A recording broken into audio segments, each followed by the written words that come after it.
Super ಆಗಿದೆ ನಿಜವಾಗ್ಲೂ. ತುಂಬ ಎಲ್ಲ ಸ್ಟೋರಿ ಅಂತೂ ಸಕ್ಕತ್ತಾಗಿದೆ, ಟ್ವಿಸ್ಟ್ಗಳು ಸಕ್ಕತ್ತಾಗಿದೆ. ಮೇಯ್ನ್ ಅದೊಂದು ತುಂಬ ಸೂಪರ್ ಆಗಿದೆ. All the best. ಆಡಿಯನ್ಸಲ್ಲಿ ತುಂಬ ನೋಡಬೇಕಾಗಿರೋದು, ಕಲಿಯೋದಂತೂ ತುಂಬ ಇದೆ ಇದರಲ್ಲಿ. ಹಾಂ, ನೀವು ಪೆಟ್ ಲವರ ನೀವು? ಹೌದು, ತುಂಬ ಇಷ್ಟ. ಅವ್ರಿಗೂ ಮಾತು ಬರಲ್ಲ, ಬಟ್ ಅದರಲ್ಲಿ ಕಣ್ಣಲ್ಲೇ ಅದು ಎಷ್ಟು ಅರ್ಥ ಮಾಡಿಕೊಡುತ್ತೆ. ಅದನ್ನು ನಾವು ಅರ್ಥ ಮಾಡಿಕೊಂಡ್ರೆ ತುಂಬ ಒಳ್ಳೆಯದು. ಸರ್ ನಮಗೆ ಪೆಟ್ಟು ಒಂದು, ಆಮೇಲೆ ಮಗು ಆ್ಯಕ್ಟಿಂಗ್ ಮಾಡಿದೆಯಲ್ಲ ತುಂಬ ಚೆನ್ನಾಗಿದೆ. ಆಮೇಲೆ ಫ್ಯಾಮಿಲಿ ಅಂತೂ ಲಾಸ್ಟ್ ಗಂಟನೂ ಕುತ್ಕೊಂಡು ನೋಡ್ಬೋದು, ಆ ಥರ ಇದೆ ಸರ್. ಚೆನ್ನಾಗಿದೆ. ಲಾಸ್ಟು ಡಾಗಿದು ತುಂಬ ಚೆನ್ನಾಗಿದೆ. ಚೆನ್ನಾಗಿದೆ ಸರ್, ಸೂಪರ್ ಆಗಿದೆ. ಸೂಪರ್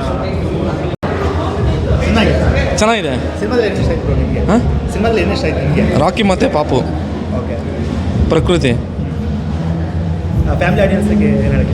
ಫ್ಯಾಮಿಲಿ ಕೂತ್ಕೊಂಡು ನೋಡೋ ಫಿಲಮ್ ಚೆನ್ನಾಗಿದೆ. ಫಿಲಮ್ ಬಂದು ನೋಡಲಿ, ಫಿಲಮ್ ನೋಡಲಿ, ಗೊತ್ತಾಗುತ್ತೆ. ಪೆಟ್ ಲವರ್ಸ್ಗೆ ಚೆನ್ನಾಗಿದೆ ಮೂವಿ, ನೋಡ್ಬೋದು. ತುಂಬ ಕನೆಕ್ಟ್ ಆಗ್ತೀನಿ ಮೇಡಮ್. ನನ್ನ ಹತ್ರನೂ ಪೆಟ್ಟಿದೆ. ನಾನು ಒಂದ್ಸಲಿ ಪೆಟ್ಟನ್ನ ಕಳ್ಕೊಂಬಿಟ್ಟಿದ್ದೆ. ನಾನು ಒಂದು ವೀಕ್ ಫುಲ್ಲೂ ಫೀಲಿಂಗ್ ಮಾಡಿದ್ದೀನಿ. ಪೆಟ್ ಲವರ್ಸ್ ಬಂದು ನೋಡಲಿ, ಫಿಲಮ್ ಚೆನ್ನಾಗಿದೆ, ತುಂಬ ಚೆನ್ನಾಗಿದೆ ಸರ್. ಚೆನ್ನಾಗಿದೆ ಮೂವಿ. ಅಲ್ಲ, ಮೂವಿ ತುಂಬ ಚೆನ್ನಾಗಿದೆ, ಚೆನ್ನಾಗಿ ತೆಗೆದಿದ್ದಾರೆ. ಮೇಡಮ್ ಸಿನಿಮಾ ಆಗಿತ್ತು? ತುಂಬ ಚೆನ್ನಾಗಿದೆ. ಸಿನಿಮಾದಲ್ಲಿ ಏನು ಇಷ್ಟ ಆಯಿತು ಮೇಡಮ್? ಫುಲ್ ಎಲ್ಲ ಚೆನ್ನಾಗಿದೆ, ಕಾಮಿಡಿ ಅದೆಲ್ಲ ಚೆನ್ನಾಗಿದೆ.